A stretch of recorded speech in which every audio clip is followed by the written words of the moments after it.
Thank you. Thank you very much. Kindly be seated.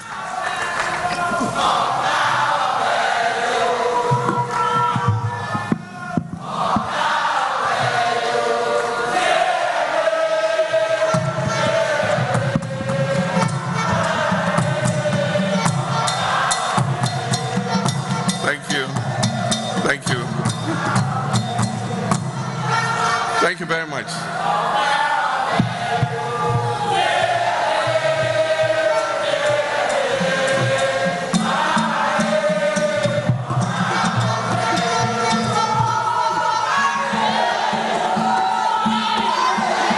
Thank you.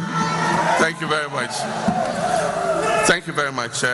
Let me proceed on the established protocol and salutations, but to acknowledge our Honorable Member of Parliament for Southgate and Wood Green, and also our Mayor of Haringey.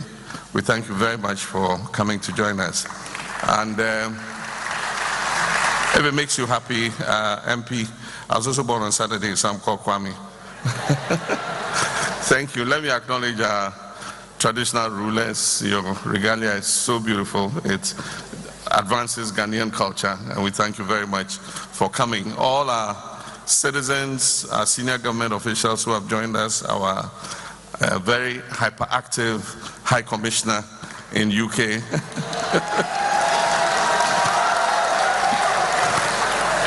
And all our beautiful citizens. Let me acknowledge our pastor who said the opening prayer, Pastor Ohene Prekuya. Okay, and imams who will say the closing prayer. I acknowledge all of you. I have a speech here, but I tended not to read it. I just want to make a few remarks because several of our senior government officials have spoken. And these are people who are helping me to achieve what we're achieving in Ghana. When you go to a restaurant and the waiter serves you with the food, you eat the food and it's very delicious. And you compliment the waiter and say your food is very delicious. But it's not the waiter who cooked that food. Those cooking the food are in the kitchen. And those are my ministers and all my senior government officials.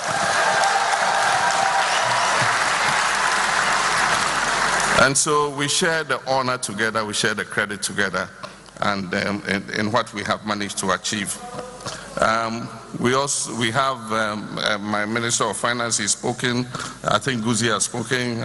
Governor of the Central Bank have spoken.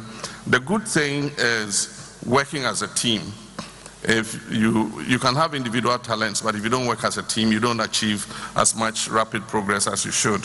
But I'm happy to say that this government is working as a team, and we understand each other and we're working together. This visit is important, and we came mainly because of the UK Investment Summit. And so that summit will take place tomorrow, and I'm hoping that as many of you as possible can join us, because there will be more detailed discussions on what is going on in Ghana, what the investment opportunities are.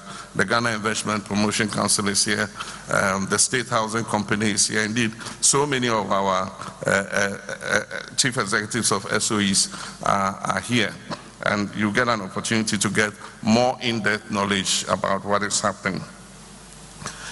We'll also have a breakfast meeting with the UK Prime Minister Keir Starmer at 10 Downing Street to discuss bilateral issues. And then we also have the privilege of a courtesy visit to King Charles during this visit. We will also have a lecture at Chatham House, and so those who are able to attend can also join us. And then we'll also give the keynote address for the Africa debates. And so it's quite a packed program. But as part of our accountability to the people, I cannot come to the UK without meeting our fellow citizens and sharing a moment with you.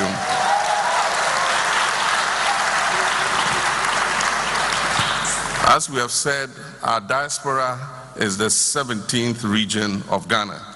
We have 16 physical regions in Ghana, but we have one virtual region, which is our diaspora abroad.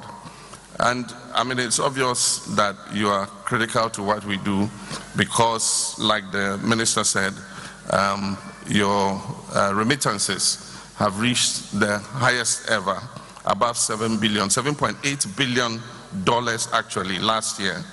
And I mean, I dare say that probably that is much larger than, you know, many regions are contributing to the GDP in Ghana. So you deserve your position as the 17th region of Ghana.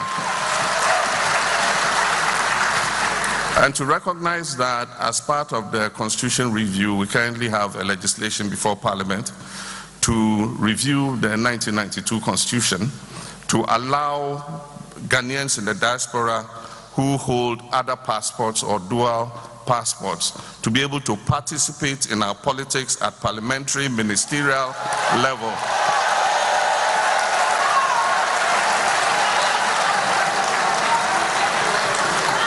And I privately call it the Jechikwesin law because of the tribulations this man went through. He almost ended up in jail, but I was confident that it wasn't going to happen because I knew we were going to win the election and he would gain his freedom.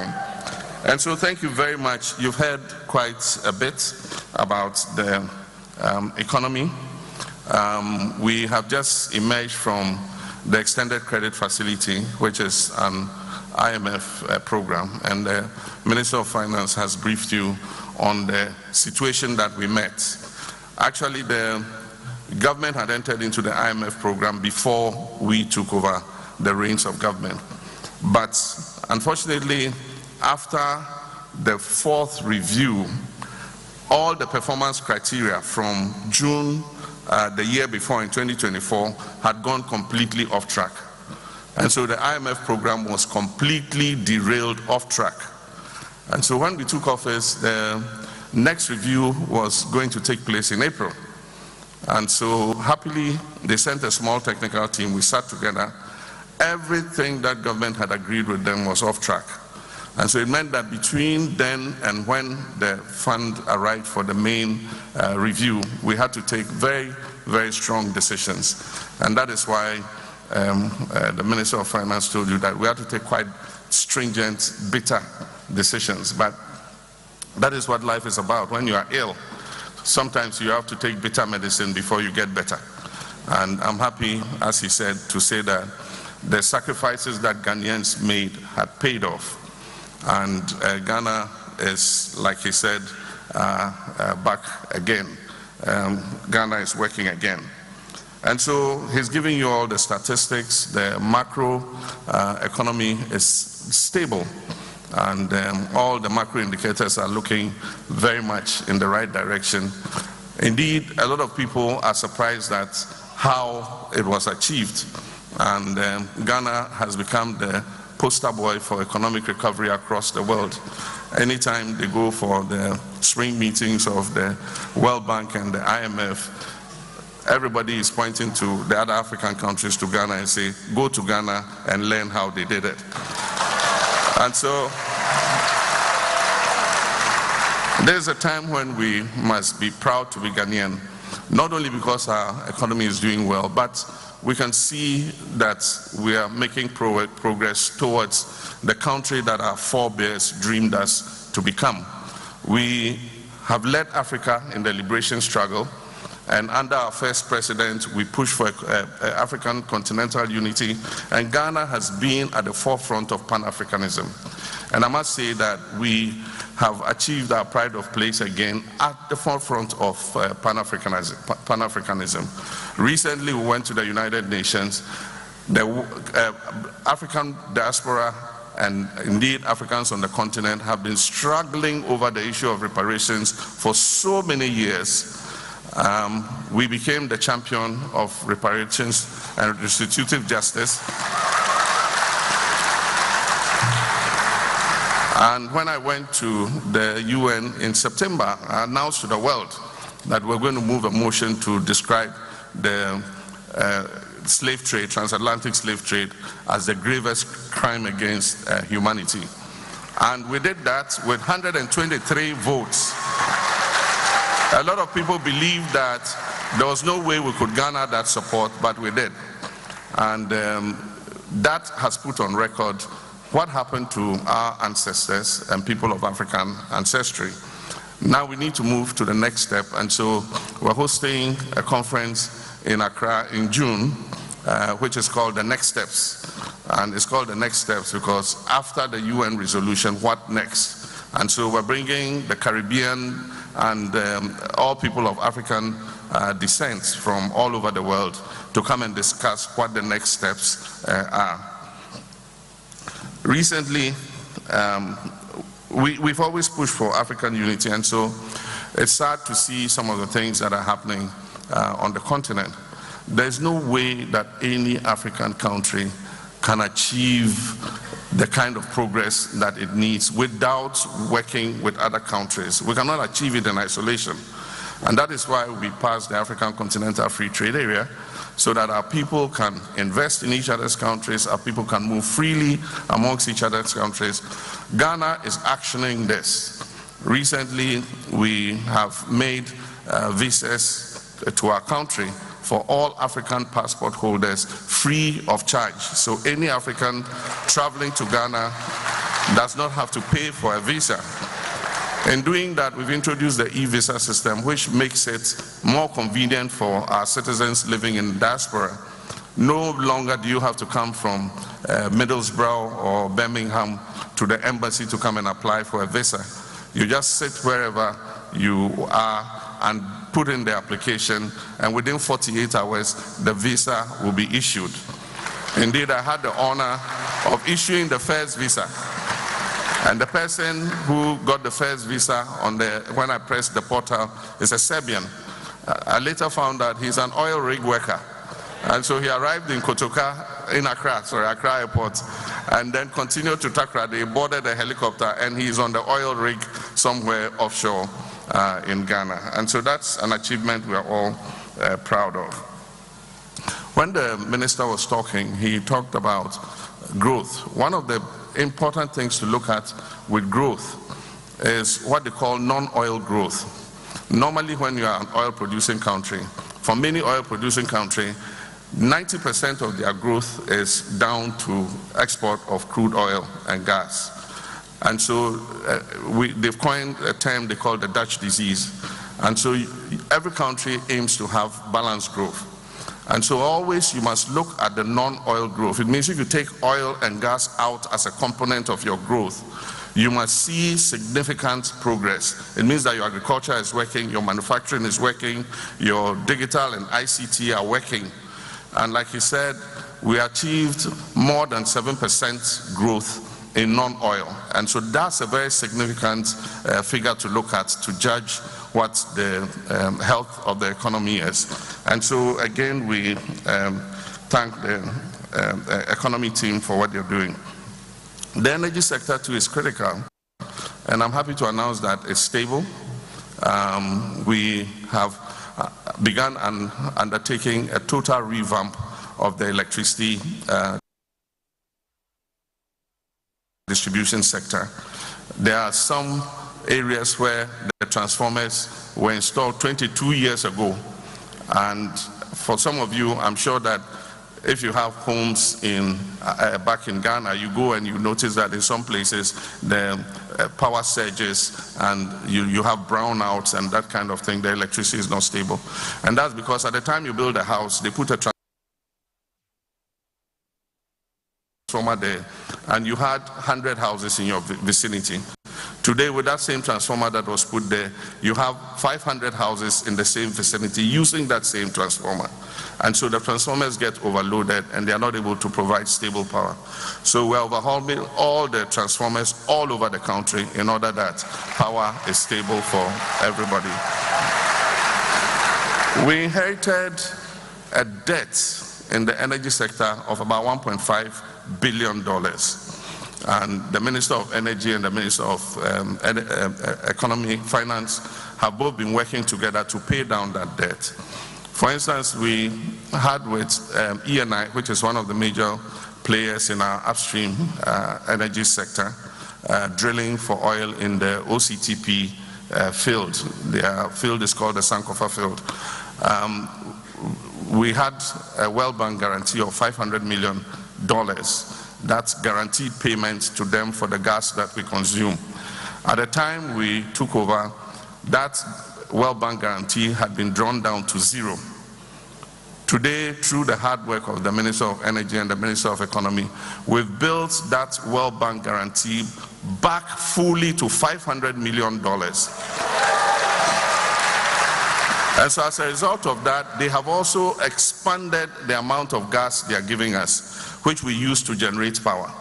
Recently, we've signed agreements with them and the Jubilee Partners. The Jubilee Partners, we've signed an agreement for them to invest another $2 billion in drilling new wells offshore Ghana in order to increase the amount of oil and gas that we produce. We've also signed with ENI to invest another $1.5 billion in the OCTP field to increase the amount of gas and oil that we produce. But there's a very interesting scenario. Normally, we produce the oil and we export it, and then we import finished products, or we import crude oil to refine. We are just about to make history again. We did it in my first term, but after we left office, it didn't continue. We are about to start to refine our own crude. And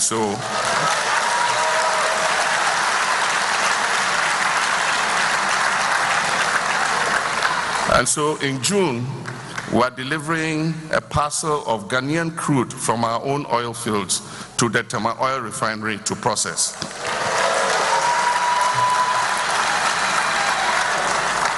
And that is what we call value addition, because we process, we mine ores like manganese, bauxite, and all the other ores, gold and everything, and then we ship them out to be processed by somebody. And so in that processing, we're creating jobs in that other person's economy. And then the products for which we sent the ores abroad are made into finished products, and those finished products are exported back to us. And so we need to pursue value addition, not only in the mining sector, in the oil and gas sector, but also in the agriculture and other manufacturing sectors. And so I've said that next year, because we're going to buy our cocoa with our own money, before we had to go at the beginning of every season to go and borrow money from the traders. And we use that money to purchase the cocoa. And we collateralize our cocoa beans in advance for that money. So if it's the 2026 season and they give us $1 billion, we collateralize the 2026 beans to them. And so you have to export those beans to them. This year, the Minister of Finance, we've been trying to revitalize Cocoa Board. The Minister of Finance is going to allow Cocoa Board to float a bond by itself to raise the money that it needs to buy our cocoa. And so we are going to use our own money to buy our own cocoa. And I've said that if we use that money to buy the cocoa, it's not collateralized, 50% of those beans must be processed locally in Ghana.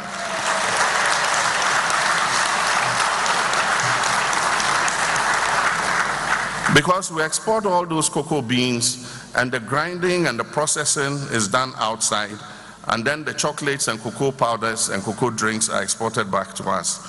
We're going to process ourselves, and also export finished products, not only within the continent, under the African Continental Free Trade Area. Cocoa products qualify because almost 100% of the content is locally sourced. And so it qualifies perfectly under the African Continental Free Trade Area. And Ghana should be able to supply virtually the whole of Africa with cocoa products. And so we're going to do that. We also had a problem with independent power producers. A certain amount of our power is produced by private investment. And at the time we came, we owed them about $1.5 billion. There too, the Minister of Finance, Ato, is forcing, working with the Energy Minister, have managed to pay down that debt. And what we've done is we've ring-fenced the debt and we've given them a payment plan, and we've met every single payment to them. And so they also are happy and producing power, and our power sector is stable. So let me just touch on two more things, and then I think I'll give you the opportunity. One is governance. Governance is important. Ghana has progressed in the Press Freedom Index. We've moved up more than 30 places on the Press Freedom Index. Our constitution guarantees freedom of association, freedom of religion and worship, freedom of movement, and I believe that we are quite well advanced in terms of maintaining those rights. We also are amending the Constitution. The Constitution has served us very well from 1992 to date.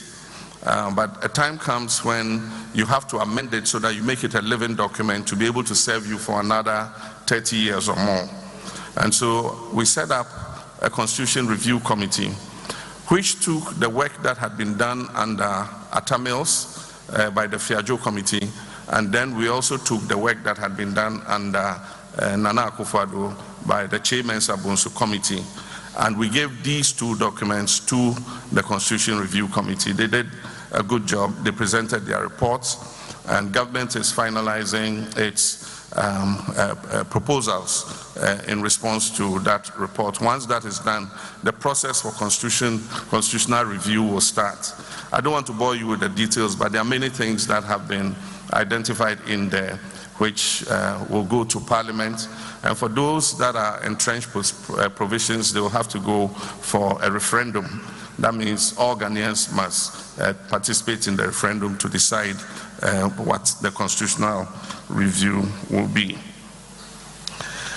With accountability, a lot of work is going on. We have about 36 active investigations, and we believe that if you serve in government, you must be prepared to be accountable, because the people put trust in you and give you that mandate to serve, and you serve at the will of the people. And so if you serve and you use public office and abuse the trust of the people, you must be held to account. And I've said that we must stop post-regime accountability. Often when things happen under one government, no investigations are done, government is reluctant to prosecute anybody. It takes the next government that comes to take the cases up and begin any prosecutions. And so I've told my people serving in government that the same accountability we're holding the past regime to. If you get involved in an abuse of trust of your office, we will deal with you in the same way.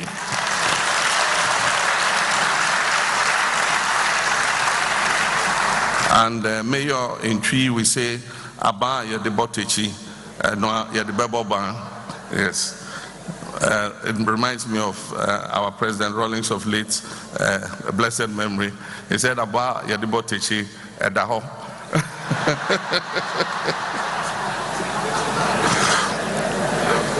And so we're putting in place the structures, and the point is to do as much as possible to prevent corruption.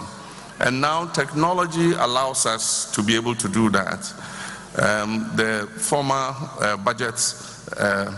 digital budgetary platform we're using, which is the GIFMIS, is no longer fit for purpose, so we are upgrading it. That will allow us to see in real time how Ghana's money is being spent. And because we're using blockchain technology, if you go in and you put anything there, you can't go back and change it.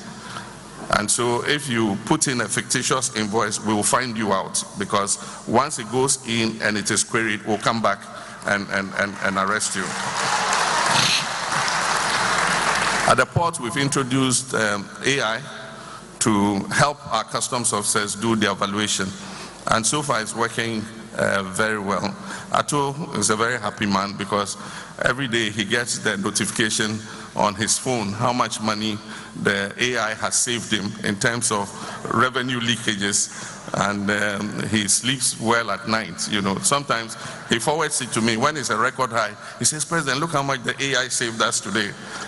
So we're doing that. We're setting up audit courts. Every year you hear the Auditor General's report. Ghana lost 12 billion CDs from misappropriations and things. The Chief Justice has graciously set up audit courts.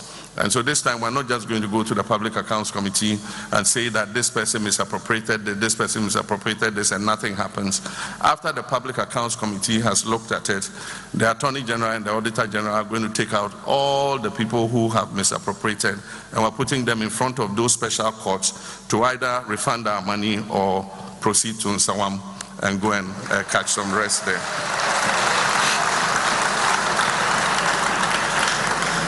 And so as I wrap up, I can't not talk about environment. We still have a problem with illegal mining. Ghana was not called Gold Coast for nothing. Virtually everywhere in the country, if you dig, you will find some gold. The only regions I think haven't found any gold are Volta region, OT, and a few other regions. And I tell them that they are blessed that there is no gold under their land. And so if you go to Volta region, the forests are still beautiful, the rivers are clean,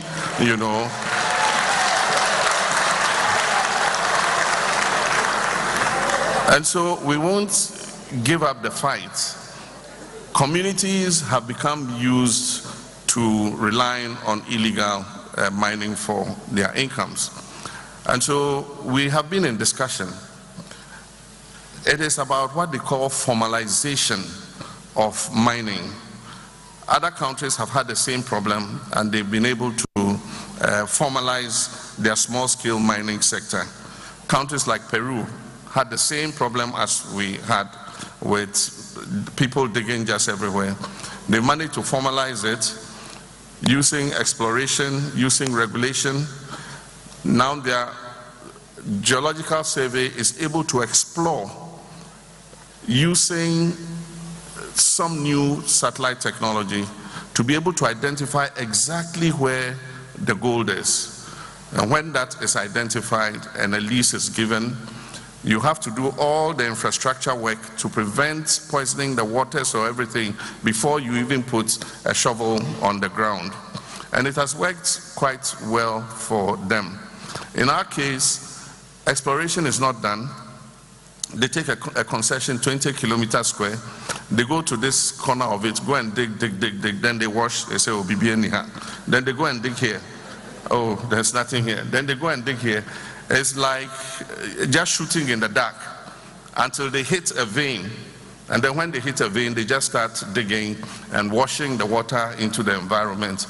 And so our aim is to formalize, and that's why we set up the Gold Board. The Gold Board is not only to sell gold, it is also to invest in reclamation and also formalization of the small-scale gold mining sector. But in the meantime, we have the task force, which is called NIMOS, which goes around and confiscates these excavators. And now we're confiscating the Shamfam machines, because that's the critical equipment that is used in illegal mining. Without the Shamfam machine, that whole mining operation will come to a stop.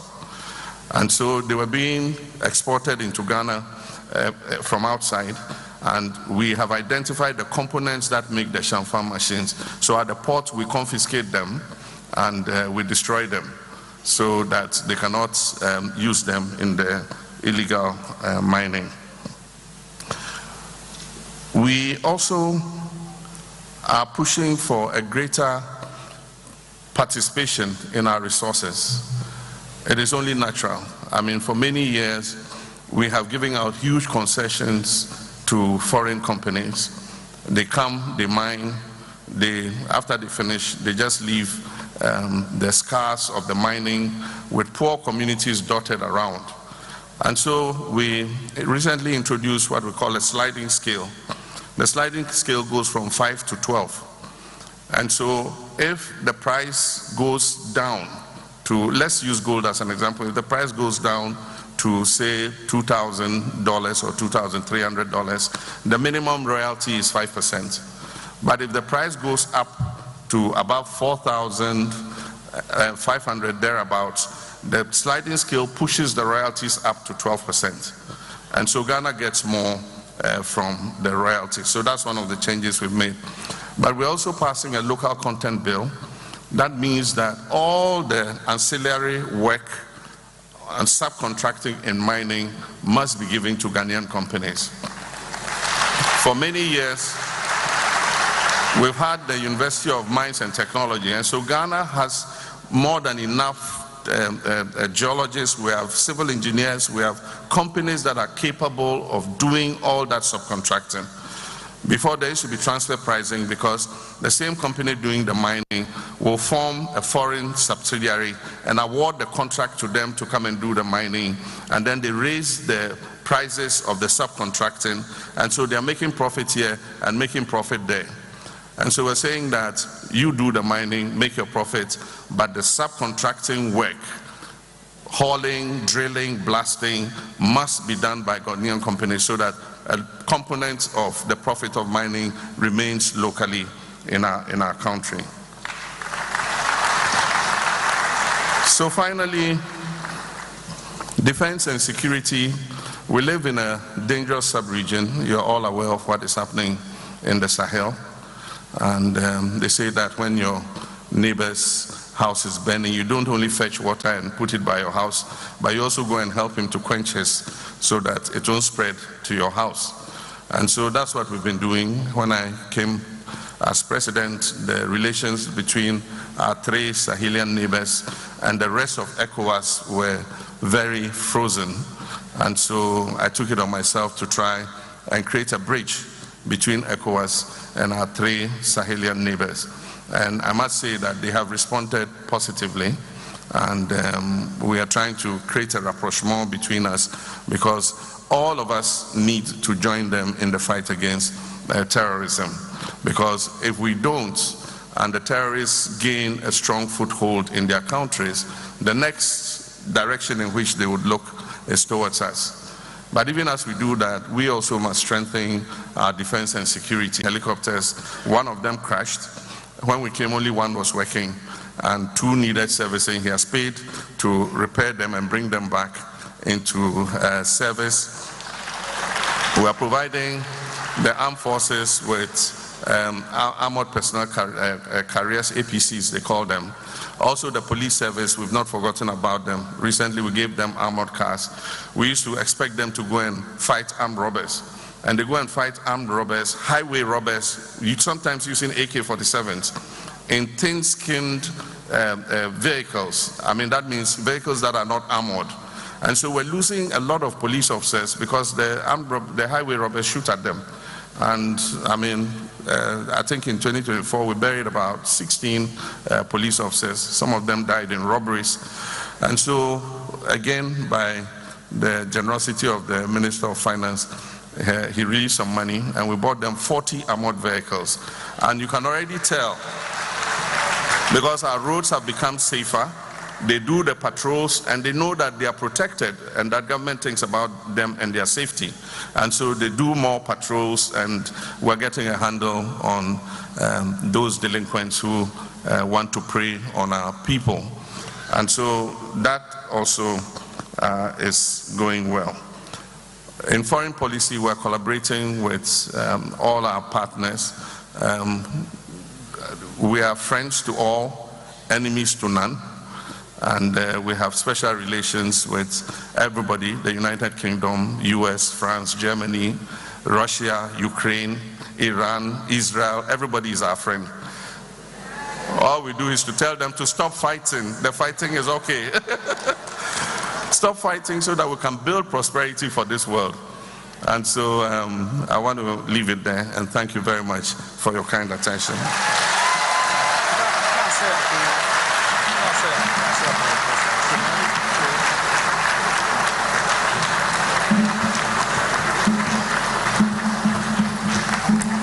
Ladies and gentlemen, a round of applause for His Excellency John Dramani Mahama, President of the Republic of Ghana.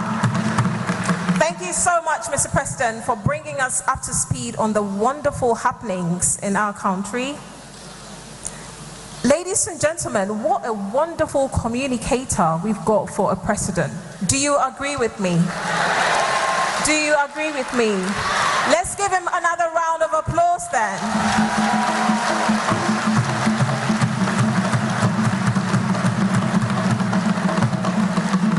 One may ask, why do I say that? I say that because he put his speech aside and he still gave us the numbers solid, back to back, off the top of his head.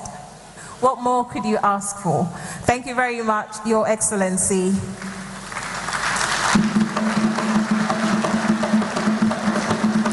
He also did say it's a good time to be proud to be a Ghanaian. I certainly agree with him. If you're proud to be a Ghanaian today, just shout, Ghana to the world! Thank you very much, ladies and gentlemen. We'll now proceed to the Q&A session. Our President and his able ministers are all ears to listen to you and to answer your questions as well. As we engage, may I kindly remind everyone of the following. Please keep your contributions as brief, respectful, and it's also going to be limited to one question per person. If you go on for too long, unfortunately, I'll have to use my host privileges and cut you off. We also encourage everyone to focus on issues of national importance and avoid matters already being dealt with through diplomatic channels and institutional channels as well. We've got the privilege of having the President here, so let's not waste that opportunity by talking about issues that the Ghana High Commission can handle for you, for instance. We've got some ushers in the crowd with microphones. Can I see where the ushers are? Okay. Should we start then? We'll start from my left-hand side. Yes, if you just hand that over to the gentleman next to you, yeah. We'll take 4 questions for every round, ladies and gentlemen. Please state your name before you ask your question as well, and if you're representing an organization, please feel free to mention that organization as well. Your microphone is not working. Should we move on to the next one while you get that sorted? Okay, can we please move to the middle? Yes, please.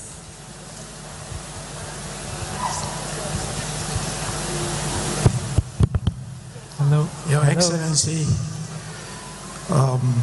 Ministers of State, ladies and gentlemen, my name is Elijah Timob. I am East London Branch Chairman.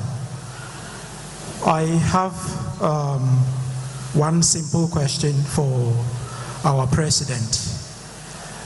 You have stated not once, not twice, but several times how we in the diaspora contribute heavily to the economy of Ghana, almost to the tune of $8 billion annually. I think that is a very significant 17th region to be largely ignored. Don't you agree? From Please, East London, the question. Yes. Else I'm going to have to use my host privileges to cut you off. The question. My question is, yes, we understand that not everybody can be satisfied, and so we want to be part of the solution. And so in East London, we have come up with a proposal to help create jobs as part of the 24-hour economy. Okay, let's come to your question, sir, please. Yeah, so my question is, respectfully, who would be the right person that we would send that proposal to. Because we send things and they just disappear. Thank you. Thank you very much, sir. Thank you. We'll go back to the first gentleman. Hello. On my left-hand side. Thank you. Hello. My name is Edwin Essel, a member of the Ghanaian community in the UK. Ladies and gentlemen, please, let's be quiet. Mr. President and dignitaries, we've talked a lot about transparencies and what overall, when the new government took over, we had so many stories about the cocoa board and misapplied funds, etc. My proposal here is, in the interest of transparency and accountability, why can't every single public institution be made to produce audited accounts every year? That will avoid all of those noises year after year. Thank you very much. No, one per person, please, respectfully. Okay. Thank you very much for your question. Okay, let's go to the right-hand side. Who's got the microphone on the right-hand side? Please. Yes, sir. Thank you very much. My name is George Echampo, and I represent Leeds branch. I'm the communication officer for the Leeds branch. Leeds is well known, a very vibrant one, very known by Excellency Mrs. Zita Benson. She knows Leeds very well. We are very vibrant. My question is very simple, and is to His Excellency. My question is about reversible reaction. We all know about brain drain being a very big disease as far as Ghana is concerned. Now, I'm asking what His Excellency and the government is doing about trying to sort of create a database so that people who are capable and the elite people of this of the diaspora can channel through it so that they will be known, and if there are availabilities for certain positions and certain jobs, it can be known. Thank you very much for your question. We will take the last question for the first round. Let me look towards the back. The gentleman with the Ghana flag. Yes, hello. In the red hat. Hello. Okay. Your Excellency, my name is Anderson and I represent the Ghana International Supporters Union. I want to find out, I know Ghana is carrying supporters to the US for the World Cup. Have you made any provision for those in the UK and groups that are also not in Ghana but want to be part of it? Please. Thank you very much. Thank you. Thank you for your question. We will now give Your Excellency, the President, the opportunity to respond to those questions, and then we'll move on to the next round. The floor is yours, Your Excellency.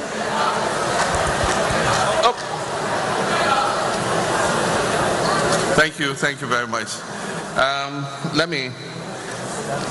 I think I'll just answer this round and remain here so that I don't have to keep going between my seat and this place. With regards to the first question, and that's the East London chapter, I'm proud to say that my roads minister, Kwame Agoja, was vice chair of the East London chapter, and Atufosin was a member of the East London chapter. And so there is evidence of many of our people coming back and being integrated into the system.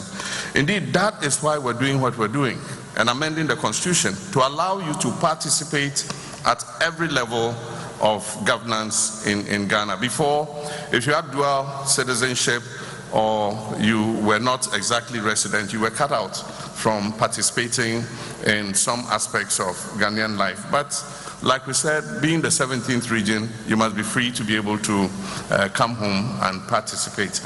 And normally what I say, this links with the issue of brain drain, is that when I go, I don't tell our citizens, come back home and come and work. You must do it strategically. Relocating can be very shocking. I've seen people just pack their bags, I'm going home. And they get back home, and in a year they are so frustrated that they virtually pack and come back. And so take your time, look for what you want to do when you get back. And you can even start it, and make sure that it is, being grounded before you relocate.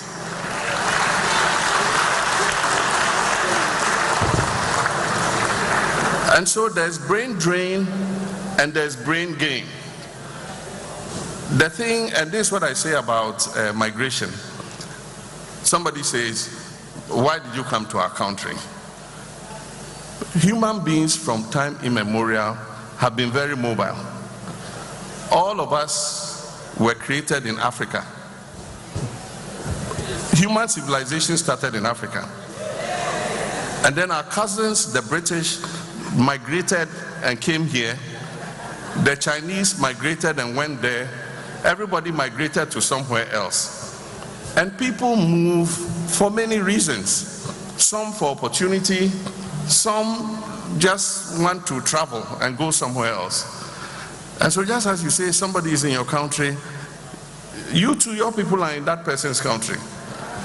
And so in Ghana we have everybody. We have British, we have South Africans, we have Sudanese, we have everybody, and we're living together.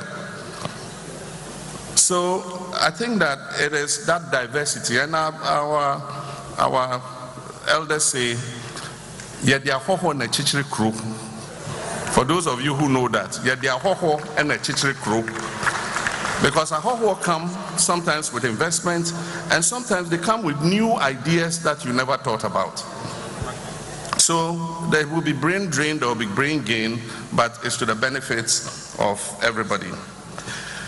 When we came, there were several state-owned enterprises, and I should have added that to my report. I'm pleased to tell you that a lot of the state-owned enterprises are turning around.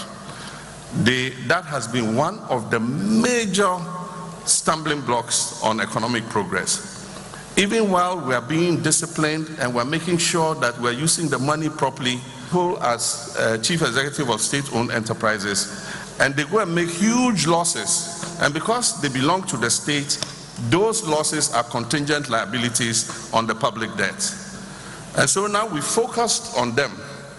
We have the State Interest Accountability whatever office that supervises them. We found out that some state-owned enterprises had not presented annual reports or audited accounts for 7 years. I mean, who runs an organization like that? For 7 years, no audited accounts, no, annual reports.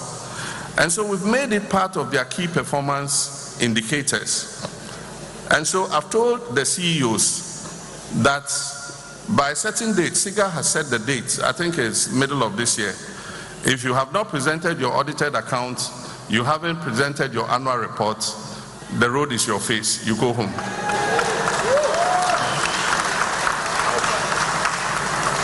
And so we're bringing that discipline back, and I'm happy to announce that several of the state-owned enterprises have even gone from loss-making to profit-making. At least I know National Buffer Stock announced a 60 million Ghana cedi profit for the first time in years. And there are several others who, after balancing their account, think that they've made a profit instead of a loss. But we still have to look at the legacy debts that they have incurred. With regards to the Black Stars, it will be difficult to take our supporters from other domain. We are restricted because of the nature of this particular World Cup. It's being held in 3 countries, and we're playing our first match in Canada, and then moving to Boston, from Boston to Philadelphia, and the cost of transporting, feeding, accommodating each supporter is, beyond our means. We say we are being fiscally disciplined. We cannot, spend our money in that manner. The cost approximates for each person to be fed, accommodated, transported, and all that, to watch the games, tickets, and all that, is estimated at almost $11,000. And so, how many can we take? So, we're concentrating mainly on the supporters' unions. they have a tradition of following the team to different places. They've been here to the UK, they've been to Germany, and they are registered members of the Supporters Union. But what we're doing is we are procuring tickets for Ghanaians in the diaspora who want to attend the games. And so if you want to attend the game, you will get a ticket to attend the game. And so we have organized our chapters, our Ghanaian citizens in Boston, in Philadelphia, in Canada. And so the tickets that we have purchased, we would give to them to be able to watch the match. If any of you want to travel across and get tickets, I think that there's a way we can manage for you to get tickets to watch the games. Thank you. Thank you very much, Your Excellency. We'll take the next round of questions, and thank you for the advices and the nuggets of gold you dropped for us. You've told us that when we want to move back home, we have to do it incrementally, not the big bang. Yep. Yes, thank you. Next round. Can the microphone please be brought to Nananom in the front, please? Who has the microphone? Can you kindly, just one question from Nananom for now, please. You haven't got a woman yet. Oh, okay. You go, sir. All right. Mr. President, first of all, thank you for coming. And my name is Nana Pimwusuansa, Ahinemahine of Yamwasin, and representing the Omahine of UK and Ireland as well. First of all, we have to thank you for bringing us our first female High Commission to the UK. She is doing amazingly well. So we thank you. Mr. President, one of the major pre-deaths in Ghana is accident. The way accident is causing death, if I'm not scared, I think it will be number one or number second of untimely death in Ghana. And whenever I'm talking about this particular issue, I become so emotional because my only mother who raised me passed away through road accident. Okay. We just got a message that you are going to do an express road from Kumasi to Accra, which is one of the main roads causing and losing a whole lot of life in Ghana. Mr. President, we just want to hear from you. Is this just one of the campaign promises or just a promise to the Ghanaian, raising our morals high, or this is coming to be a reality of life? Thank you. Thank you. Thank you. No, sorry. We're going upstairs. No, Mr. President. Please cut the mic 1 second. Topping up of what he said. Okay, let's top up. My name is Nana Amolu Jamfua Debra, standing as a Santa Hima, UK and Ireland. This is just a proposal, Mr. President. Our king said Kumasi and Accra Road, a proposal to the 24 hours economy, which we are interested in. Honorable Gustitano is here. Please, why can't we start the 24 economy at Kumasi and Accra Road? Thank you very much, our Queen Mother. Thank you. Ladies and gentlemen, we need some gender balance here. Well, our Queen Mother has spoken, but the President reminded me that we haven't yet had any questions from any of our ladies. Let's go upstairs. Who has a microphone upstairs? My name is Dr. Ren. Greetings to... Hold on, please. Hold on. Let's have some decorum here, please. We're taking a question from upstairs first, please. Good Is there a evening. microphone upstairs? Yes. Okay. Good evening, Your Excellency,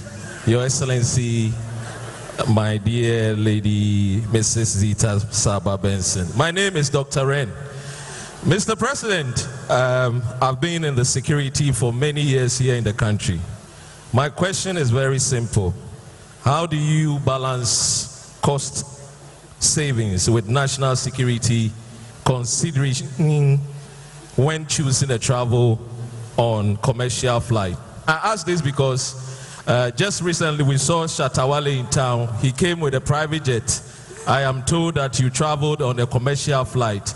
So the question is simple. Do you believe commercial flights provide adequate security for a sitting president? Thank you very much for your question. We'll take a question from the middle. There's a young lady in the middle. Please hand the microphone to her. Thank you. My name is... Hello, everyone. Hello, my rival. You're standing there enjoying yourself, aren't you? Sorry? Okay, so my name is Beatrice Asante, and I advocate for the youth in UK, and I work with Omega TV, yeah? Okay. So, Mr. President, the last time you came, I remember I asked you that what are you doing to help the youth integrate with the youth in Ghana and here? Because if you look at what is going on now, we've got one of the youngest chancellors, which is Faye Ohima, and Ohima Faye, yeah? All right, cool. And she's a Ghanaian, and we met Echi on Tuesday. And before I even go further, she's doing a fantastic job, for one. And because Faye is the youngest Ghanaian councillors in Enfield, Bullsmore Ward, yeah? They've got so much ideas, which I always advocate because I'm first generation, they're second generation. How do we intend to support them so that the skill set that they have, they can actually push it forward? Because we've got even Miss Ghana, which is Shadel. And Shadel just came from Ghana, and she's actually helped. And I keep saying, my genre is to support the youth. So how do we, the Ghanaian community, intend to support them? Thank you. We'll take a last question before His Excellency responds. There's a young lady in the aisle, in the middle. Kindly hand the microphone to her. Thank you. Hello, everyone. This has been a very enlightening session. It's fine. You can take it. Hello, everyone. Yes. Okay. My name is Rachel. My question is just a request. I bought, Mr. President, I bought your book online, my first coup d'etat, and I was wondering if you could sign it for me.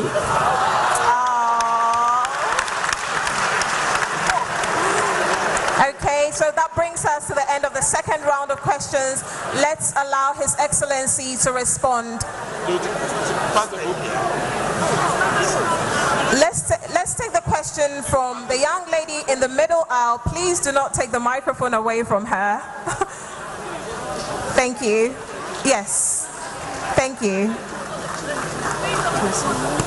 Yes. My name is Bevelyn. I'm 18 years old, and my question is, my name is Bevelyn. I'm 18 years old, and my question is, how does Ghana plan to attract more foreign direct investment in a way that ensures that there's no resource crowding and displacement of domestic businesses, especially as a young person with future business ambitions? Thank you very much. Thank you for your question.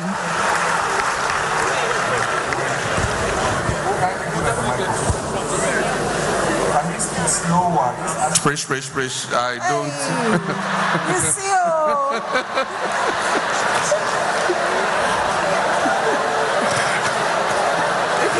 Take your time. Speak slowly. Please do it one by one. Thank you. My name is Bevelyn. I'm 18 years old, and my question is, how does Ghana plan to attract more foreign direct investment in a way that ensures that there is no resource crowding, so like raw materials, like employment? Oh, there's no resource. Yes.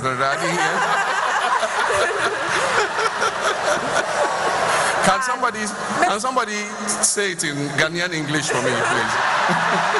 Okay.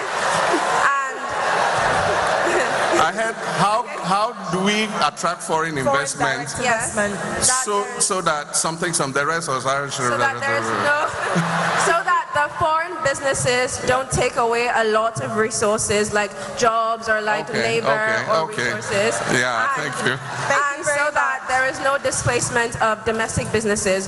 That foreign businesses come and they provide like cheaper products, like I don't want to name some names, but they provide cheaper resources, and this displaces a lot of local businesses who might have more high cost of production. Thank you very much for your question. Thank you.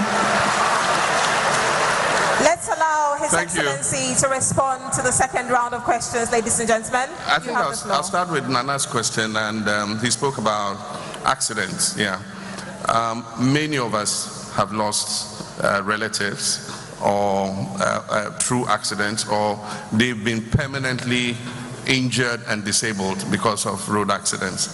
Now, the main reason is multiple. There are many reasons for it. One, our licensing regime is a problem. People are able to get driver's licenses without going through the rigorous testing that they have to go through to be able to get the licenses. And then the second one is also the road infrastructure. Ghana has maintained the old road infrastructure that was left us by the British. And these roads were single lane highways. And so you have one traffic going in one direction and another coming in the other direction. That is a recipe for accidents, because wrong judgment in overtaking leads to head-on collisions. And so we have taken a decision, and I'm happy the road minister is here under the big push. Major roads, that is our busiest roads, are being dualized. And so you would have 4 lanes, 2 lanes on one side going in the same direction, and 2 lanes on the other side coming in the same direction, so that the issue of single lane overtaking and collisions will be a thing of the past. And so the Accra, Winneba, Mankasim, Cape Coast, Takrady Road, which is one of our busiest roads, is being converted into a dual course highway. The Accra, Ada to Aflawo Road, which is another of our biggest roads, is also being turned into a dual course highway. But then the iconic one is the Accra-Kumasi Expressway.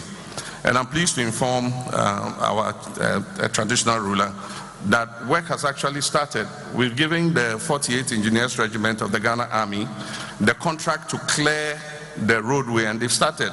As I was leaving Ghana, they had cleared 51 kilometers of the road.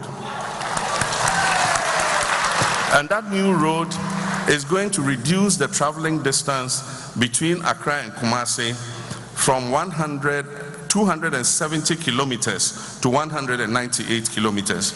So 1 is going to be shorter, and 2 is going to be a 6-lane expressway. So there'll be 3 lanes going in one direction and 3 lanes coming in the other direction. And in all the major towns, it's not going to go through any major town. It's bypassing all the towns. If you get to Asamankesi, there'll be an off-ramp. You go on the off-ramp, you come under the bridge, and then you go to Asamankesi. If you get to Akimoda, you go off the off-ramp and you go to Akimoda. If you get to Ofuasi, who's from Ofuasi, you go off the off-ramp and you go to Ofuasi. If you get to, what do they call it, Masemtvgh, you go off the off-ramp and you go to Masemtvgh. So it's not going to go through any major urban development.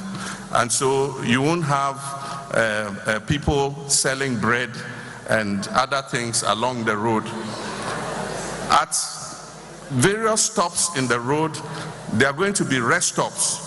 And so there'll be a filling station, there'll be restaurants, there'll be shops, there'll be guest houses. If you want to take a rest, you can go off the road, go and rest. You can use the washrooms, you buy your fuel, and then you continue. And so there'll be rest stops along the road. Of course, it will be a tolled road. And so if you want to use it, you have to pay. If you don't want to pay, then the old, I was going to say snail-paced old road is still available for you. That one, if you want to take that option, that's for you. But if you want to go quickly, and it will take you 2 hours to go from Accra to Kumasi instead of current 5 hours that you take. And so I believe that working on the road infrastructure will reduce the accidents, but we also are tightening the licensing regime so that people who go behind the steer, we know, have the capacity to take people from point A to point B. With regards to the 24-hour economy, and I'm happy Guzi give you a brief on it. We've passed the 24-hour Economy Authority bill. It's become an act now. I signed it into law. And just last week, the team brought the report and the vision to Cabinet for approval, which we've done. And they're starting with several projects, including logistics, that is moving goods from Tema along the Volta Lake to Buipe in the northern region.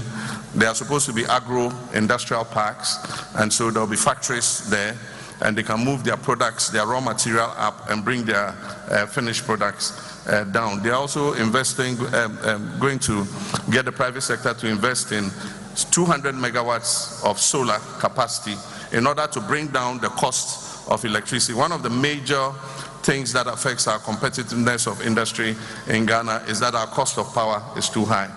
And so we want to use renewable energy like solar to bring down the tariffs for industry, especially so that they can expand and employ more people. With regards to flights, we use a combination of both.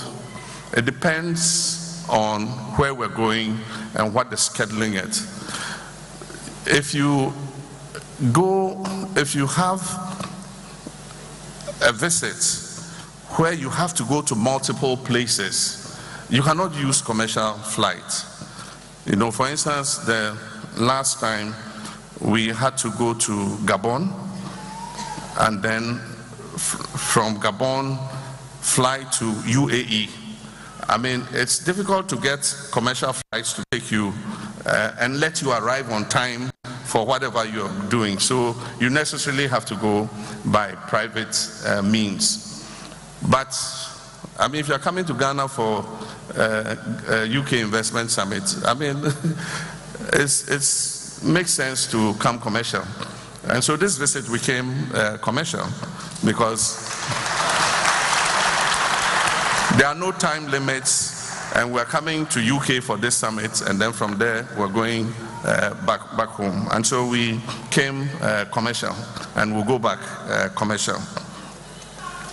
With regards to youth in government, I'm pleased to announce that this government probably has the youngest average age in the history of the Fourth Republic. If you look at our CEOs, our ministers, if you strike the average age, we have the youngest government in the history of our republic. And I'm glad to say that they are doing a very efficient job. They've proven that young people are capable of doing it. They are capable of working for the interests of the people. And I'm proud of all the CEOs and others who are working as part of my team. We, as part of the constitutional review, are considering reducing the age limit for Parliament and for the presidency. The Constitutional Review Committee recommended 30 years, but I think the government's position is for 35 years. And so between 30 and 35, we have to make a decision, but Parliament will decide. But I can tell you that there are very young people in government, and of course Parliament doesn't have any limits on age. You can go into Parliament even at 25, 26 years, but the main limit is for presidential, for president or vice president, and that we want to reduce to 30 years or 35 years of age. And so I believe that young people are taking part in what is happening in Ghana. If you go into the digital and fintech space, you'll be surprised at what the young people are doing there. You know, the fintechs, and they're just 18 years, 19 years, 20 years, you know, average age just around 20. And they have taken to the technology like ducks to water, you know. And so youth are actively participating in Ghana's economic progress. And I think that we can link up with need to put up that capital. And so it's open, free, people are invited to invest. We don't have any restrictions on where you invest. The only area is in small retail business. That is an area reserved for Ghanaians. Small retail business like corner shops and things. We don't expect that somebody will come from outside and come and open a container shop on your street corner. That is reserved for Ghanaians, and so that's the only restricted area. But otherwise, everywhere else, anybody who has foreign direct investment is welcome to bring their investments into Ghana. Thank you very much, His Excellency. We'll take the third round of questions. Oh my God, a sea of hands. Let's go to my right-hand side. Thank you, sir. Please state your name. My name is Kweku Adams. I'm Associate Professor at the University of Bradford. I represent the Ghana Scholarly Society as the president. There are a lot of scholars overseas that do great research that do not get used, do not get unnoticed. I want to find out how much is the president willing to work with the societies, scholars who are doing research, cutting-edge research in solar energy, land reclamation, blockchain technology that we can use. Is there a budget to support some of these activities or research that we do so that we can together inform policy going forward? Thank you. Thank you very much. Thank you. I'll take one from the back and then we'll go upstairs. Who has the microphone at the back? You have it, sir. Yes. For Mr. President. 1 second, sir. For those holding the microphones, please, let's have some gender balance here, because you're just handing it over to the men. Please, some gender balance. Thank you. You have the floor, sir. Yeah. Mr. President, thank you for your service. There are two ladies in the... to Mother Ghana. Okay, sir. My name is Kwesi Busumru, founder of PAP, People's Action Party. My question to you is about Akosomo Dam. The dam was built between 1961 and 1965. We are now running, it was 1,000 megawatts, but right now we're using 2 turbines generating less than 200 kilowatts. We have the biggest dam from Ethiopia, the Renaissance Dam, that cost 5 billion to build, and they have 16 turbines that is supplying all over Eastern Africa and the Horn of Africa. My question is, during your speech, you made mention of the fact that you've just paid 1.5 billion of debt by the previous government on electricity. So if Ethiopia used 5 billion to build 16 turbines, that is giving them 5,000 megawatts of power, which is something that they don't have to do anything of buying crude oil or gas to power their generation for the next 50 years. Akosomo Dam is over 50 years old, and most dams, when they are 50, it's either you blow it out and build a new one, or find the alternative. But the alternative we have in Ghana about gas and light crude oil, I think is past itself by the respectfully. What are you going to do about maybe learning a thing or two from Ethiopia? Thank you very much, sir. Thank you for your question. 1 second. There are 2 ladies in the middle. I'll choose one of them can have the microphone. The one with the fan. Kindly hand the microphone over to the lady with the fan. Thank you.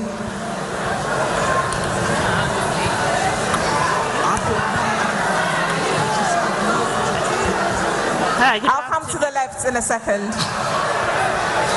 You have the floor. Thank you. Thank you. Good afternoon, Mr. President and our dignitaries. It's a pleasure to be here. My name is Yvonne Lawson, MBE, a founder at the Godwin Lawson Foundation.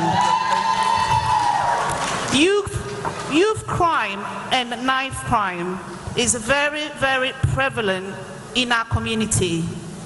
We know most young people have died in our communities, especially our young black boys, through knife crime.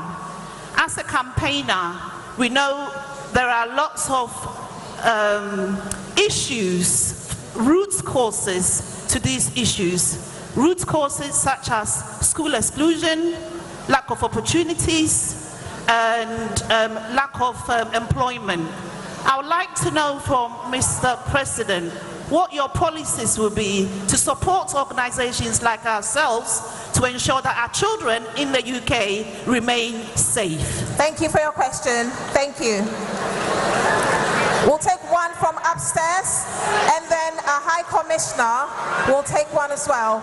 Well, she'll respond. She'll answer the question.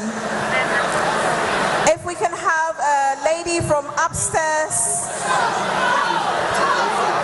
Yes, please.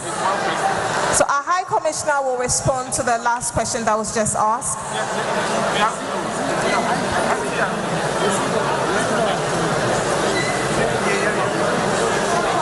Actually, I thought that question would be directed to the mayor and the MP. Thank you. How to protect our children from youth crime? Yeah, we hear about it and we feel very saddened. I mean, there are all these knife stabbings and things, and I think it's unfortunate.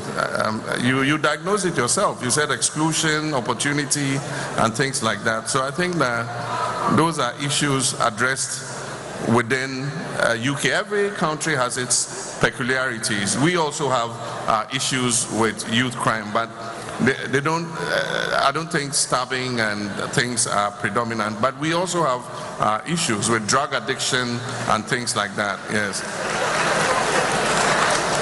Okay, so let's. I thought you had somebody up there. Let's take upstairs. There's a lady that had a microphone upstairs. Please go for it. You have the floor. Please speak up. Your name and your question. Please be brief.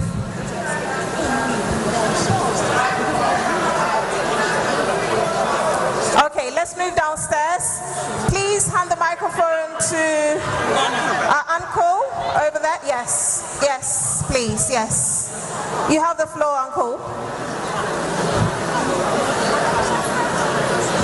Which of them? My name is Ade Sawyer. I'm retired now, but I remain a community activist. I have some concerns too, but I would ask one question and I will let the president take the concerns away. I'm happy that the High Commissioner has invited us to this meeting to come and engage with the leader of our country. I've listened to some of the ministers, and whilst it looks like the metrics are going in the right direction, the optics do not look very good. Every year there's perennial flooding. We have not been able to solve that problem in the city of Accra, our main city. Every weekend we see on TikTok the ministers at parties, instead of being with their constituents, they are talking to each other, blowing time. It does not look good, Mr. President. Please tell them that at weekends, they should go back to their constituents and find out what it is that the people of Ghana need. Thank you very much for your question. And now my concern. Up to last week, we had a perfectly legal system that criminalized people with homosexuals. We have now decided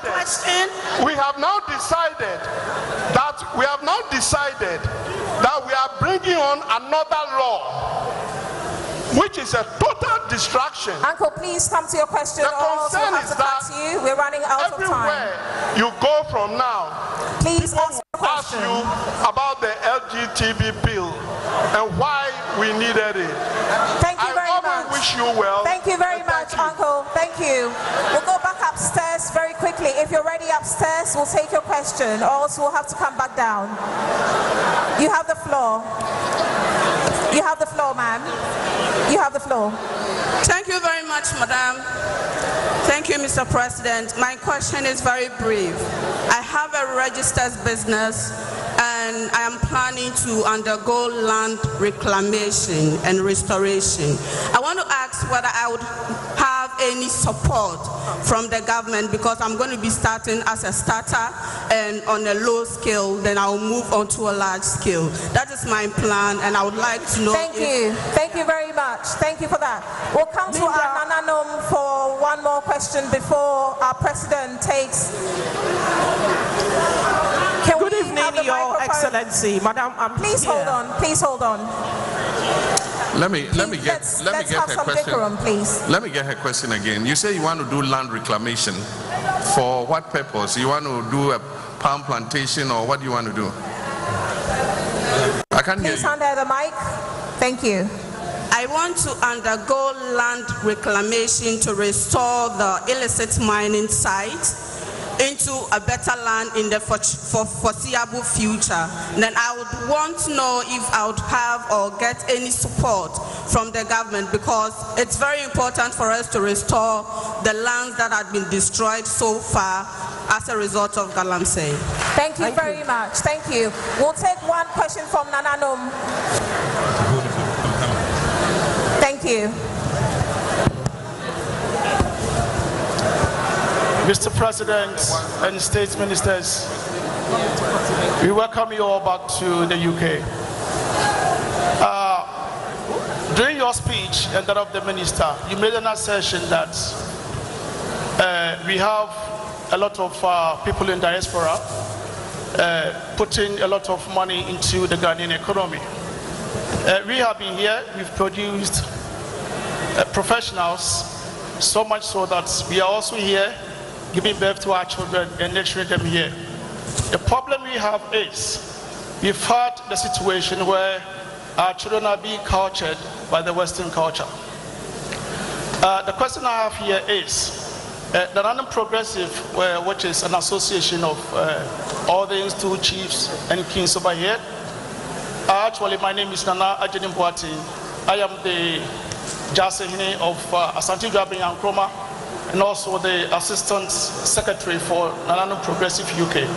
Our question is this: whilst we grow our children here and we're trying to integrate our culture into their living, we are trying to ask the government, is there any chance that the government can either partner with the traditional leaders in the UK in securing a community center just for Ghanaians? Because whilst we meet to do our Deba, while we meet to do our traditional festivals, we do so in the corridors of private hired places. I think it's about time the Ghanaians can call one of our own. So we want to see if we can partner with the government. Please round up your question. Thank you very much, Nana. Thank you. We'll give the President the opportunity to respond to those rounds of questions. Please, you have the floor, Your Excellency. Thank you very much. I guess the first question was about research and how we integrate research into our economic progress. It's something that we've been dealing with. Recently, I had a meeting with the CSIR, which is the Council for Scientific and Industrial Research.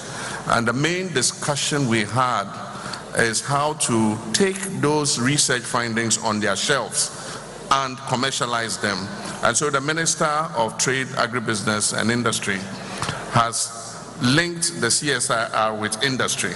There are some successful researchers that have carried over into commercialization. For instance, if you wanted to eat fufu, you had to go and get a pestle and a mortar and pound it.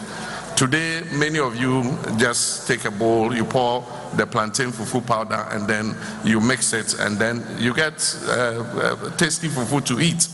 So that is a successful example of research, that has transitioned into commercial use.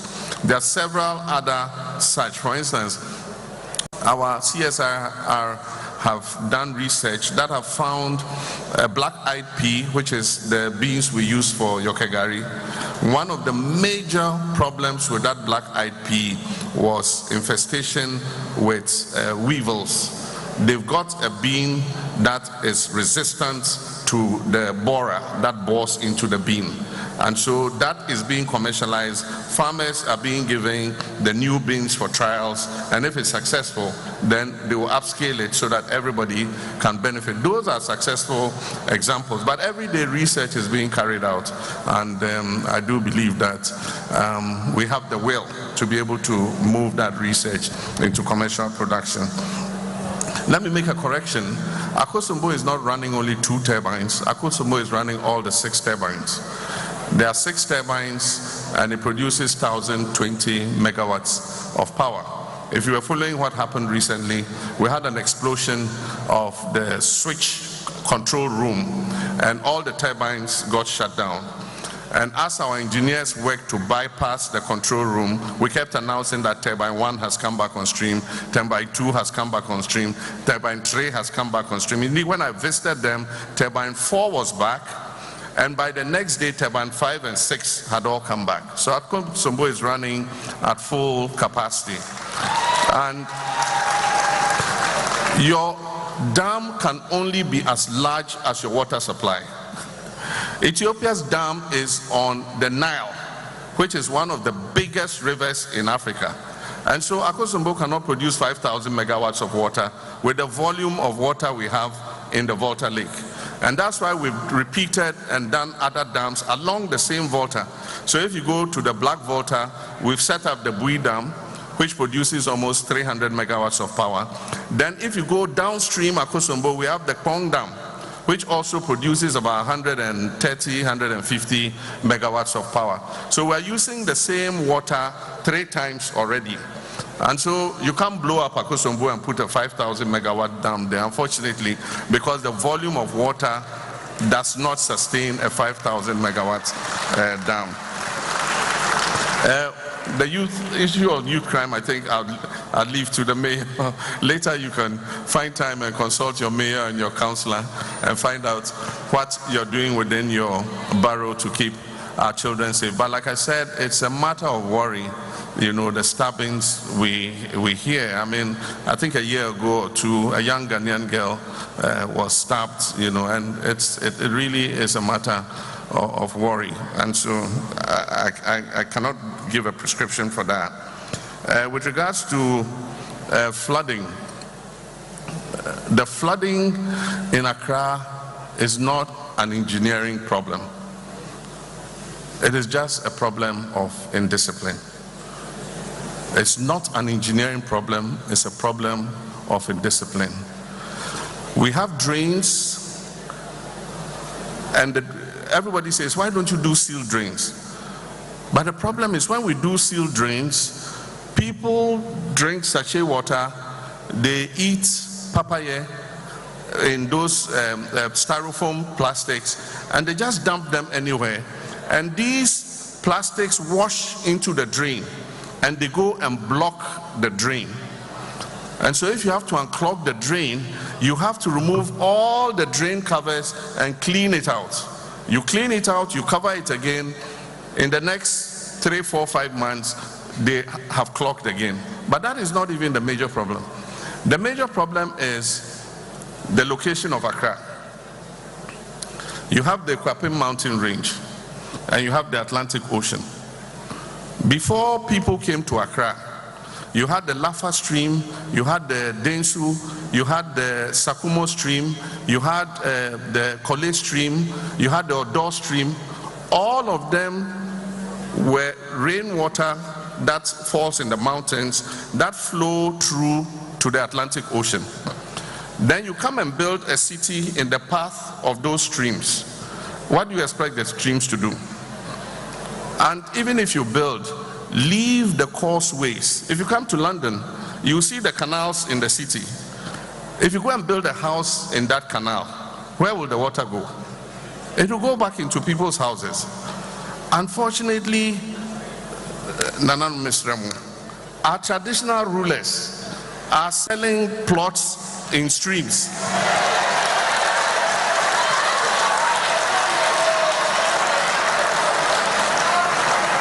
It's not this Nana Numa I'm talking about. We have places they call Ramsar sites. These Ramsar sites are wetlands. And they say that migratory birds come from Europe during the winter. They come and spend vacation with us in Africa. Then when they finish the vacation and it's summer, they fly back. And they decided to protect the Ramsar sites because of the migratory birds. But let me tell you what the Ramsar sites do. They are wetlands. So when they receive the water from the Kwapim mountain range, the Ramsar sites are huge wetlands. So they absorb the water into the wetlands and discharge the water gradually into the ocean. So if you build and you fill and build, you fill and build, you fill and build, you are reducing the size of the Ramsar site, of the wetland. And so when the water comes, what is left cannot contain the water. And so it will overflow and flood people's houses. I've seen from the air, helicopter, a stream coming from the Kwapim range. And then it reaches somewhere and they've built across it. And so the stream has nowhere to continue. So it will flood your houses and flood houses of people behind. Now when government takes action and begins breaking people's houses out of the waterway, the same people will say, hey, hey, that's our problem. And part of the problem is the local councils and the assemblies. Unfortunately, our councils are not working as good as yours. You will find a house in a waterway and somebody signed a building permit for them to build there. Look at the Weja Dam. The Weja Dam provides about 30–40% of Accra's water. It has a spillway, and every year when it rains, the water reaches a level. And when it reaches that level, they have to open the spillway, otherwise it can break the dam and cause destruction downstream.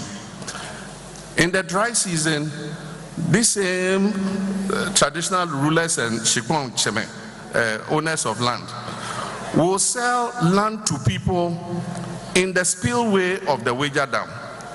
And so you start building, and then when the rains come and they open the spillway, your house is flooded with water.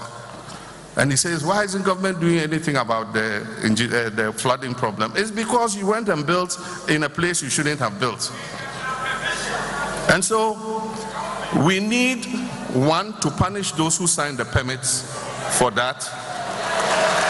And so the district chief executives, I told the Minister of Local Government, we should find out who are signing the permits for people to build in these waterways. And my minister misspoke. She said we'll transfer them to the north. We're not transferring them to the north, we're sacking them. So that it serves as a deterrent. Otherwise we'll continue to have this problem. And we must have the hard heart to remove those houses that are blocking the waterways. And so if you see demolitions going on and other things, it's to protect the property of everybody.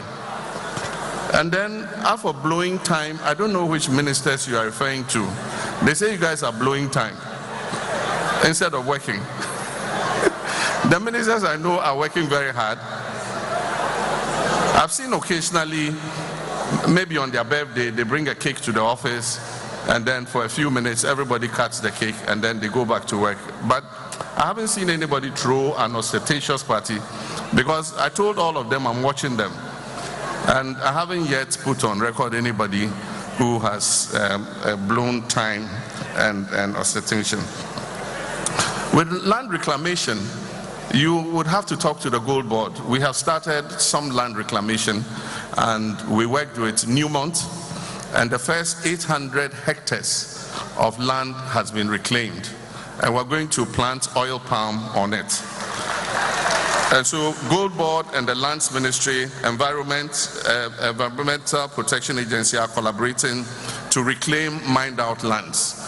It is a very expensive venture. So if you say you're going to reclaim 86 mine sites, I don't know how you're going to do that, because the kind of equipment you need to reclaim 86 mine sites goes beyond the private venture. It's government that must put the resources in, and the mining companies have to also put resources in. And so that's why we started with the Newmont example, and it's going to be scaled up so that all the other companies, Goldfields and all the other companies also put money in so that we can reclaim the lands. But in order to make it sustainable, we are thinking of introducing a reclamation bond for small-scale mining industries. We have it for large scale, but we don't have it for small scale. You have to put a portion of your profit into a fund, so that when you finish mining, if you don't reclaim the land, we will use that fund to pay contractors to come and level the land and then plant palm oil on it. Nana, with the community center, I beg you. I don't think Atu will give me the money to come and do it. If you yourselves contribute and you need some help, then you can appeal, and then we'll see how we can help. But for us to come and acquire a community center is going to be difficult, because then after that, Germany will also ask, then Switzerland will ask, then Boston will ask, then Philadelphia will ask, and everybody will ask. So you do self-help. And if you gather some money and you think we should contribute, then we can see what to do to assist. Thank you. Thank you very much, Your Excellency, for answering those questions so openly and so frankly as well. I can actually feel a new KPI coming up for the Lands Minister. If there's anything I love about His Excellency, it's his zero tolerance for non-accountability. I think that deserves a round of applause, ladies and gentlemen. Okay, Bunny, I'm supposed to. This is right here. Okay, our president is signing your book, young lady.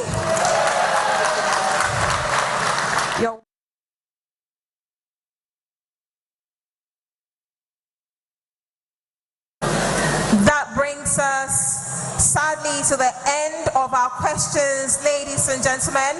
I know you've got 1,000,001 questions to ask, but unfortunately we won't be able to take all the questions. Some of the all of the questions, please direct your questions to the Ghana High Commission. They'll be more than happy to take that. On that note, okay, President is signing another one. Please direct your questions to the Ghana High Commission. So please keep those questions, and thank you for your insightful questions. Thank you to the President for being so open and honest with us in his responses as well, for listening to us. Mr. President, thank you very much. Thank you so much for answering our questions. Thank you.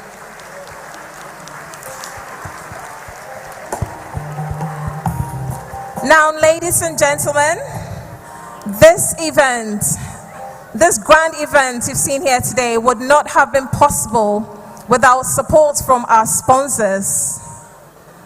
So let's take a moment to acknowledge our sponsors. And while we do that, let's enjoy some music from Saxman Ellis.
Thank you very much, Saxman Ellis. A round of applause for him, ladies and gentlemen.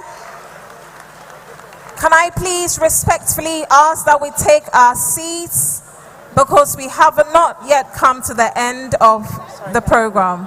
Respectfully, kindly take your seats. Thank you, ladies and gentlemen. I would now like to call on the Deputy Head of Chancery.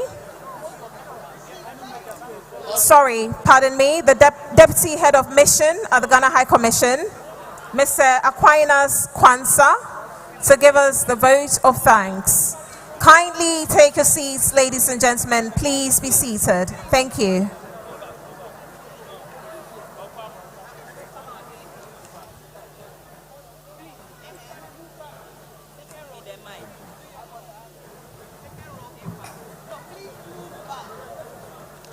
Your Excellency, the President of the Republic of Ghana, honorable ministers here present, leaders of the Ghanaian community, Nime, Naime, distinguished guests, ladies and gentlemen, it is my singular honor as a Deputy High Commissioner of the Republic of Ghana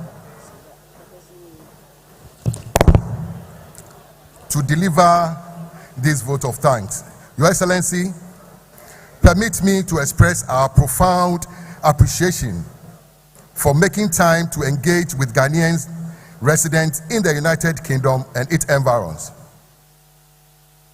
This town hall meeting brings most of us together as one big family.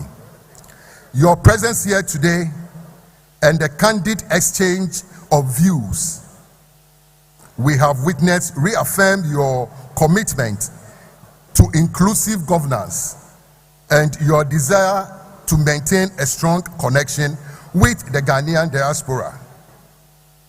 We are grateful for your insights you have shared on government vision, achievements, and plans for our nation. We are equally appreciative of the opportunity given to members of the Ghanaian community to express their views and concerns in a spirit of mutual respect and patriotism. I wish also to thank the ministers, government officials, community leaders, Nime and Naime, and all those whose hard work and dedication contributed to the success of this gathering. To our Ghanaian in the United Kingdom, thank you for your participation and continued contribution to the development and international image of our beloved country. Your Excellency, Mr. President, we assure you of our continued support in advancing the interest of Ghana and strengthening the bonds between our nation and its diaspora.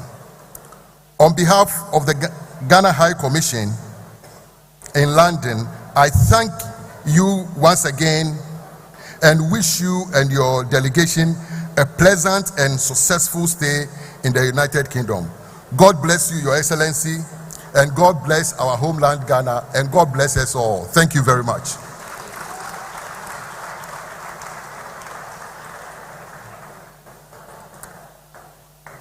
Thank you very much.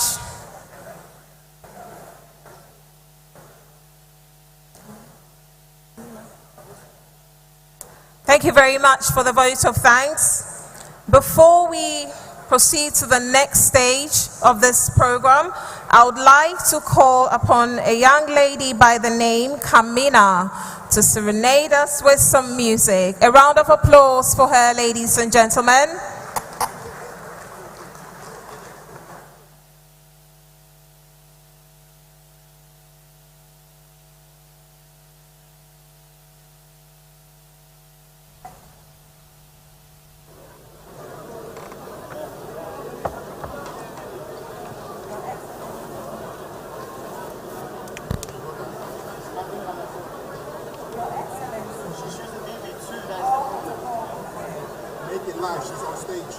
My name is Kimina, K-I-M-I-N-A. You can find me on all music platforms.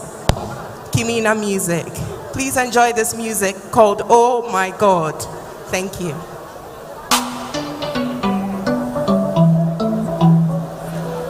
It's Kimina.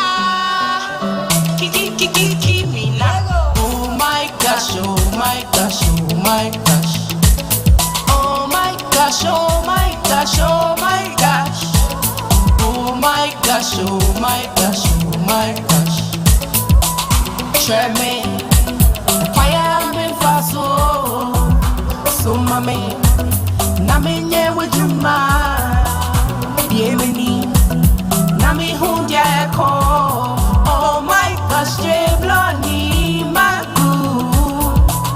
Try me, fire me fast, sales booming, fire can cool it.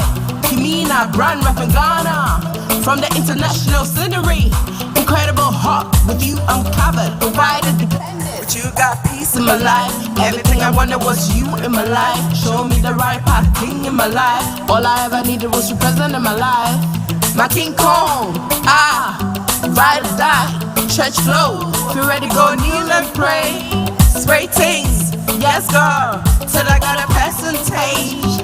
Big things coming through, sacrifice all that matters, cause it's gonna get you covered, covered, covered. Oh my gosh, Jebloni magu. Try me, choir me fast, oh my gosh, oh my gosh, oh my gosh. Oh my gosh, oh my gosh, oh my gosh. Oh my gosh, oh my gosh, oh my gosh.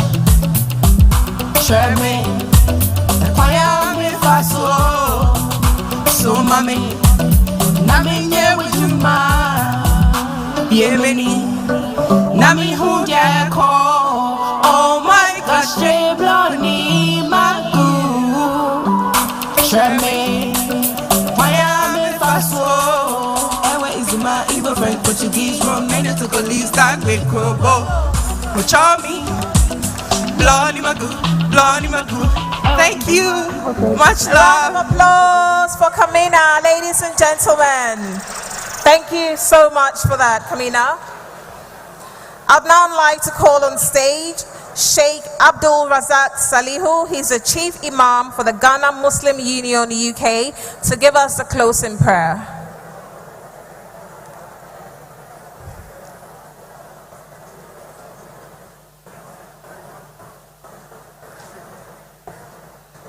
Do we have Sheikh Abdul here, please? Oh, he's here. Thank you very much, sir.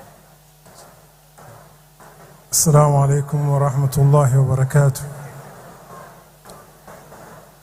Ya Allah subhanahu wa ta'ala, we thank you.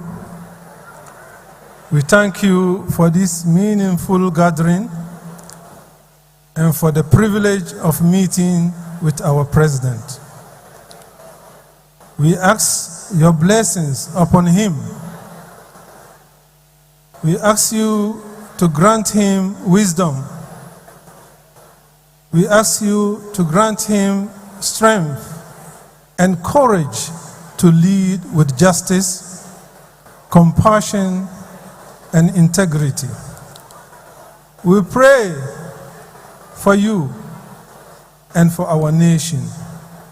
May peace prevail, prosperity grow, and all people live in safety and unity.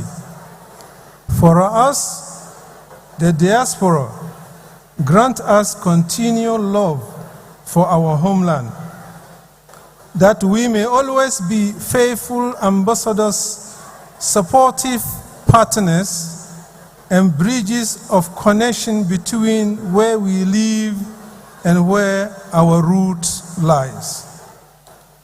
Bind us together in one purpose, and may all that has been shared today bear good fruit for the good of our nation.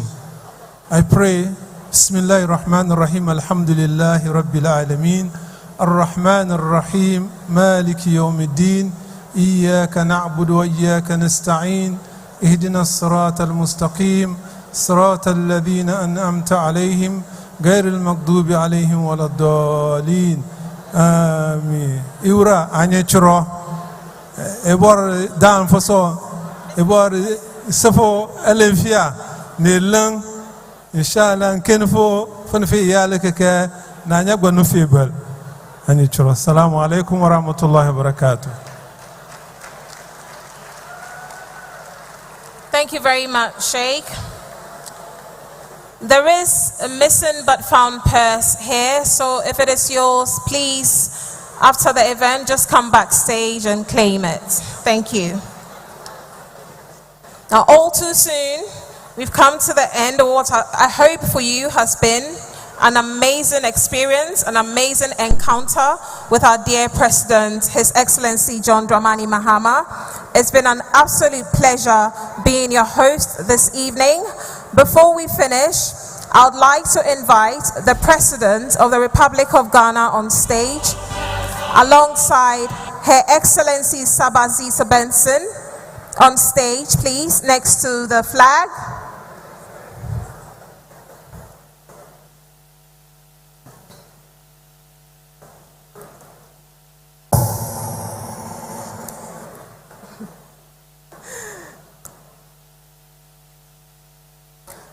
Ladies and gentlemen, shall we please be upstanding for the national anthem of the Republic of Ghana?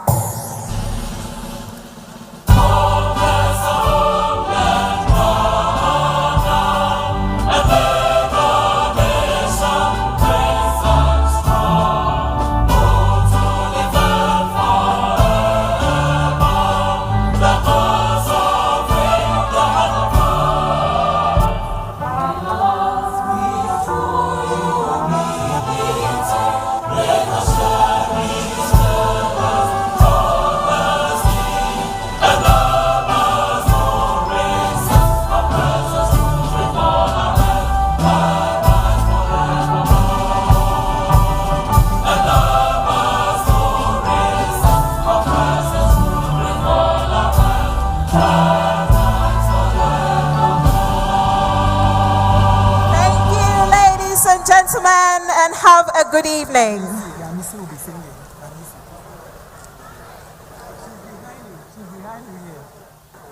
Now, just to give you one last bit of entertainment before you leave, ladies and gentlemen, I'd like to invite on stage La Missy.